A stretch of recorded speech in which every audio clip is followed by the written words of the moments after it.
On this day, back in 1972, the United States military was conducting a massive bombing campaign in North Vietnam, the biggest air raid for U.S. forces since World War II.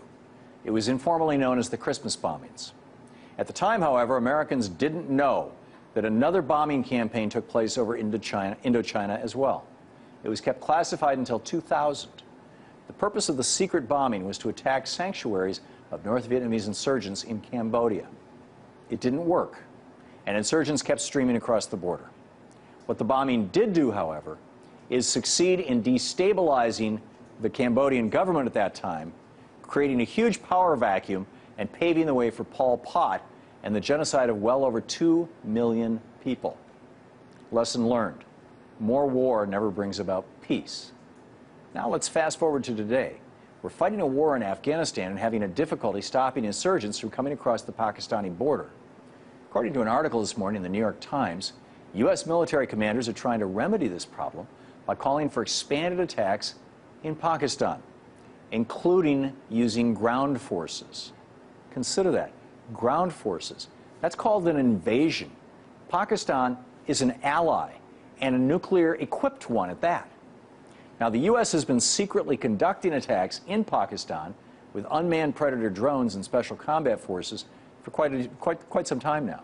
Attacks that are increasingly destabilizing the region and that are fomenting anti-U.S. sentiments all the way to Islamabad, the capital of that country.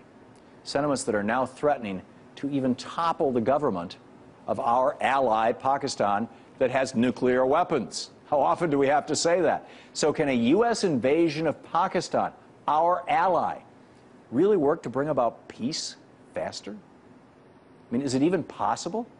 Or are we about to repeat the same mistake we made almost 40 years ago in Vietnam and Cambodia that ultimately led to the Cambodian genocide and the death of 2 million people? Only today, instead of a genocide, the consequence could even be graver with Pakistan's loose grip on their own nuclear weapons. The military-industrial complex, that faction that President Dwight Eisenhower warned us of 50 years ago, is stronger now than it's ever been. And it already forced President Obama's hand last year when he agreed to escalate the war in Afghanistan with a troop surge. Now that they want war in Pakistan, you can bet that heavy pressure will soon start to be applied on both the White House and the public. Watch for the news reports ginning this up, and all the commentators out there, we got to go to Pakistan. Frankly, instead, what we have to do now as Americans is stand up to prevent a catastrophe in the Middle East. Abraham Maslow, the famous psychologist, once said, if the only tool you have is a hammer, then every problem looks like a nail. Right now, our government believes our only tool to defeat Muslim extremism is a hammer of the military. But as we've seen this decade, military force breeds more extremism. It doesn't stop it. On the other hand, a more effective way to squash this extremism is through education, as Greg Mortensen discovered. He's the founder of Pennies for Peace, an organization that has funded 130 schools and educated more than 50,000 kids in Afghanistan and Pakistan, mostly girls. Mortensen discovered that in the communities where he built schools for girls, girls who have traditionally been illiterate in both Afghanistan and Pakistan, the people then kicked out the Taliban, or in some cases, Taliban members quit the Taliban. Some even became teachers in the schools after having left behind the Taliban.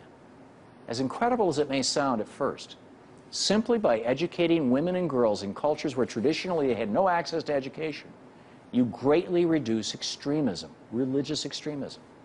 After all, educated mothers tend to be more effective at dissuading, at talking their children out of becoming suicide bombers. And educated women have social status and both social and economic power. Mortensen offers this new way for us to fight the war on terror. And we need to listen to him, because if we keep using nothing but the hammer of military power, our fate will be the same as the past 3 military empires who tried this in Afghanistan before us. We need to find another tool. And frankly, Greg Mortensen offers one of the best. We're spending $160 billion a year to bomb a country with a core GDP of between 2 and 4 billion. Yes, they have rare earth minerals we need to make high-tech things like computers and cell phones. So let's stop the military adventures and just buy the minerals from them. End the occupation of Afghanistan. It's doing no good for anybody.